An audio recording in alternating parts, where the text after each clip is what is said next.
ओम शांति। आज 20 मई 2022 है और आज प्यारे बाबा के साकार रूप से चले हुए मधुर महावाक्यों को स्पष्ट करेंगी आदरणीय आशा दीदी। ओम शांति दीदी। ओम शांति। बाबा ने कहा, मीठे बच्चे, अपने इस जीवन को कौड़ी से हीरे जैसा बनाना है तो समय को सफल करो, अवगुणों को निकालो, खाने पीने सोने में समय बर्बाद मत करो। अवगुणों को निकालो और खाने पीने सोने में समय बर्बाद मत करो। और एक बात पहली वाली क्या, कौड़े से हीरा जैसा बनाना है तो समय को सफल करो। समय धन है, सबसे ज़्यादा इम्पोर्टेंट तो समय है। अगर समय हम वेस्ट करते हैं तो हम बहुत कुछ वेस्ट कर देते हैं। प्रश्न है, मनुष्यों ने किस एक शब्द से सबको भगवान का रूप समझ लिया है? बाबा कहता है, इस समय मैं बहुरूपी हूँ। ऐसे नहीं, यहाँ जब मुरली चलाता हूँ तो परम धाम खाली हो जाता है। मुझे तो इस समय बहुत काम करने पड़ते हैं, बहुत सर्विस चलती है। बच्चों को, भक्तों को साक्षात्कार कराना पड़ता है। इस समय मैं बहुरूपी हूँ। इसी एक शब्द से मनुष्यों ने कहा है कि ये सब भगवान के रूप हैं। बहुरूपी है ना। बाबा हर समय बाबा अपने आप को कहीं पर भी अवेलेबल अनुभव करा सकता है, इसलिए उन्होंने कह दिया सर्वव्यापी, बहुरूपी। यानी बाबा परम धाम में भी है और बाबा अपना यहाँ पर भी है। देखिए, ये प्रश्न दादी जी ने पूछा था, मेरे से ही पूछा था कि आशा, जब बाबा यहाँ आता है तो परम धाम खाली होता है? मैंने कहा खाली होता है, क्योंकि बाबा यहाँ है तो वो तो नहीं है। दादी ने कहा नहीं, बाबा जब यहाँ पर है, बाबा इतना फास्ट है। आप यहाँ पर अब अनुभव कर रहे हो, अभी आपने वहाँ बुद्धि गई तो वहाँ अनुभव होगा।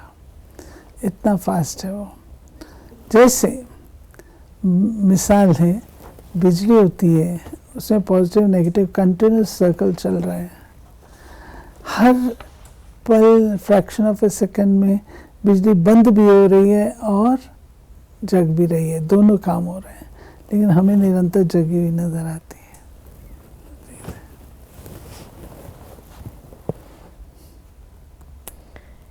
आज दूसरा प्रश्न भी है, बाप की किस श्रीमत को पालन करने वाले बच्चे सपूत हैं?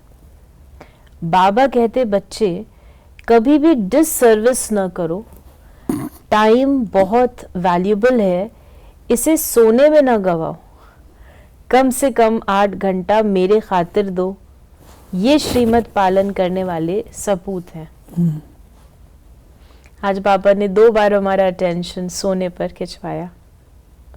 गीत है, तूने रात गवाई सोकर। बच्चों को बाप समझा रहे हैं। बच्चे जानते हैं हम सब बच्चे हैं बाप के। हमारे शरीर का बाप तो है ही शारीरिक, लेकिन आत्मा जो अशरीरी है उसका बाप भी अशरीरी है। बाप ने समझाया है, बेहद के बाप से बेहद सुख का वर्षा मिलता है। अभी शुरू होता है जो त्रेता अंत तक चलता है। तुम अभी पुरुषार्थ कर रहे हो भविष्य 21 जन्मों की प्रारब्ध के लिए। फिर बाद में हद का शुरू होता है, बेहद का पूरा हो जाता है। ये गोहे बातें हैं ना। जानते हैं आधा कल्प हम हद के बाप से वर्षा लेते हैं और बेहद के बाप को याद करते आए हैं। आत्मा के संबंध में सभी ब्रदर्स हैं, वो है बाप। बाबा ने कहा कि कहते भी हैं हम आत्मा भाई भाई हैं, फिर जब मनुष्य सृष्टि की रचना रची जाती है तो भाई बहन हो जाते हैं। ये नई रचना है ना। पीछे फिर परिवार बढ़ता है, काका चाचा मामा सब पीछे होते हैं। इस समय बाप रचना रच रहे हैं। बच्चे और बच्चियां हैं, दूसरा कोई संबंध नहीं है। बाबा ने कहा, जानते हो हम अभी ईश्वरीय संतान हैं, शिववंशी ब्रह्मा कुमार कुमारियां हैं। ब्रह्मा कुमार कुमारियों का और कोई संबंध नहीं है। बाबा ने ये बात पक्की कराते हैं बच्चों को। बार बार परिवार में हो, फैमिली है, आपस में तुम भाई बहन हो, और कोई संबंध, जैसे कभी कभी कोई बोलते हैं बेटा बेटा करते हैं। अब बेटा बेटा कहाँ है? बेटा तो हम शिव बाबा के हैं या ब्रह्मा के हैं, आपके बेटे तो नहीं है। कोई कहेंगे आंटी किसको बोलेंगे, किसको मम्मी बोलेंगे, ये सब वस्तुतः राइट नहीं है। जैसे क्लास में कोई माता आती है, यज्ञ माता है, सेवा अच्छी करती है, तो बहनें उनको मम्मी मम्मी कहें तो ये तो रॉन्ग है ना। हमारे माता पिता एक ही हैं।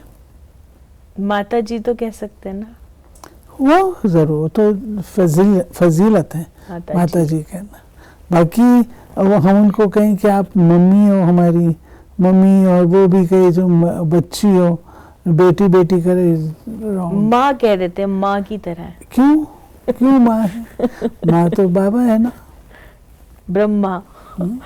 तो बाबा ने कहा कि बाप कहते हैं बच्चे भविष्य के लिए पुरुषार्थ करके अपना जीवन हीरे जैसा बनाना है।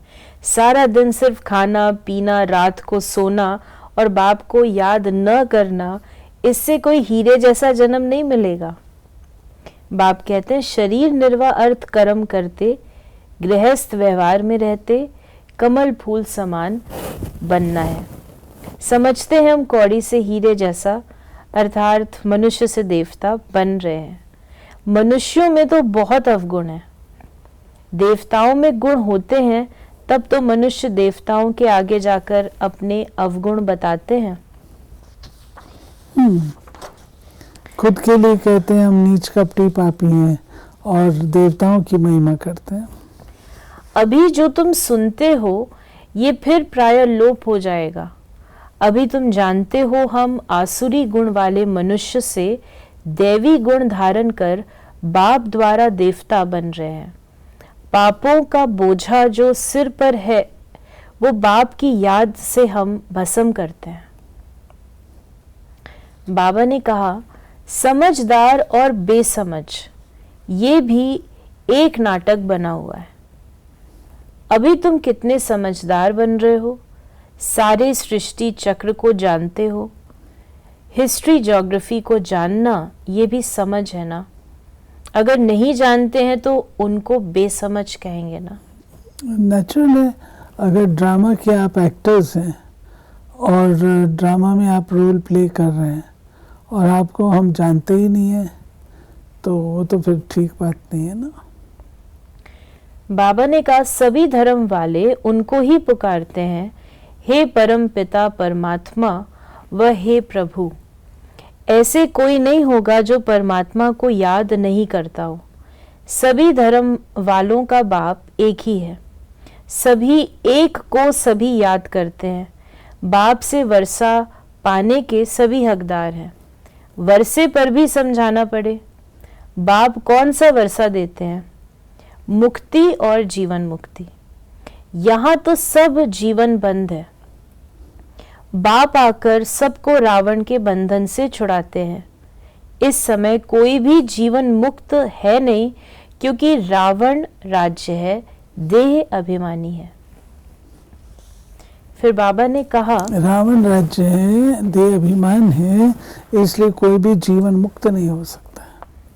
जब देवताएं भी त्रिकालदर्शी नहीं तो उनकी जो वंशावली आती है उनमें भी ये ज्ञान नहीं रहता, तो फिर दूसरों में ये कहाँ से आएगा? देने वाला भी एक ही है। ये सहज राजयोग की नॉलेज और कोई को हो नहीं सकती। देवी देवता धर्म का शास्त्र भी तो होना चाहिए, तो ड्रामा अनुसार उन्हों को फिर शास्त्र बनाने पड़ते हैं। गीता भागवत आदि सब ऐसे ही फिर बनेंगे, ग्रंथ भी ऐसे बनेंगे। अभी ग्रंथ कितना बड़ा हो गया है, नहीं तो इतना छोटा था, हाथ से लिखा हुआ था, फिर वृद्धि में लाया। इंटरप्रिटेशंस होती हैं, कमेंट्रीज होती हैं, ऐड करते जाते हैं। भारत का शास्त्र है एक गीता। गीता भी सर्व शास्त्र शिरोमणि गाई हुई है। गीता की महिमा तुम एक्यूरेट जानते हो। जिस गीता से बाप आकर भारत को स्वर्ग बनाते हैं।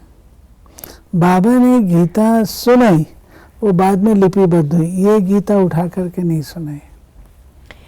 बच्चे ने प्रश्न पूछा, शिव बाबा जब इधर आते हैं, मुरली चलाते हैं, तो क्या परम धाम में भी हैं?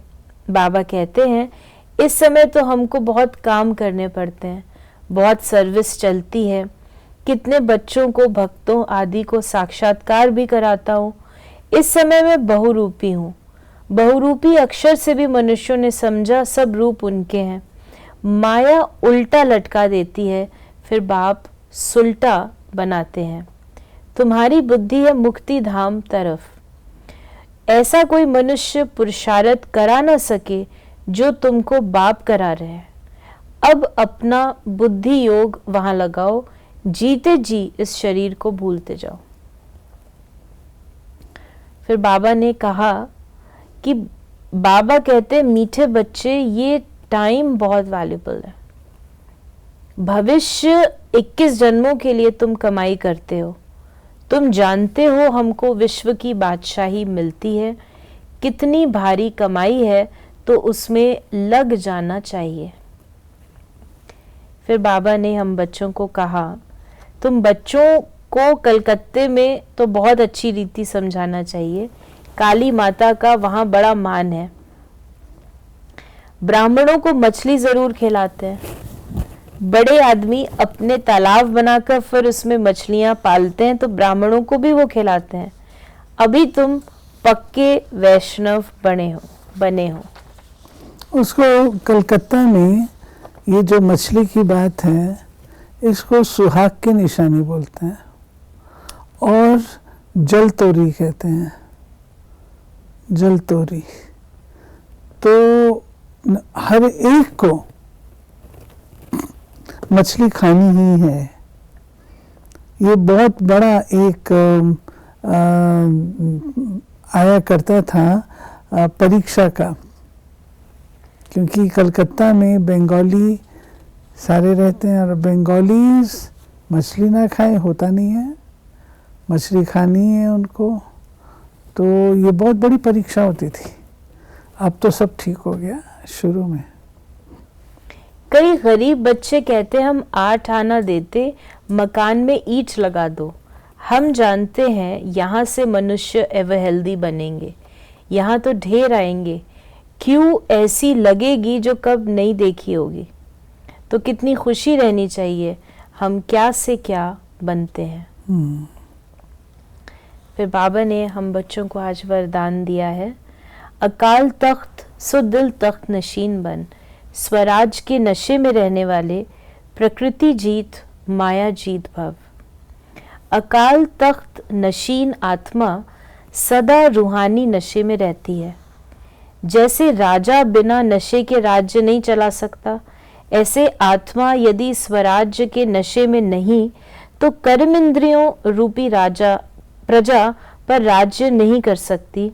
इसलिए अकाल तख्त नशीन सो दिल तख्त नशीन बनो और इसी रूहानी नशे में रहो, तो कोई भी विघ्न व समस्या आपके सामने आ नहीं सकती। प्रकृति और माया भी वार नहीं कर सकती। तो तख्त नशीन बनना अर्थात सहज प्रकृति जीत और माया जीत बनना।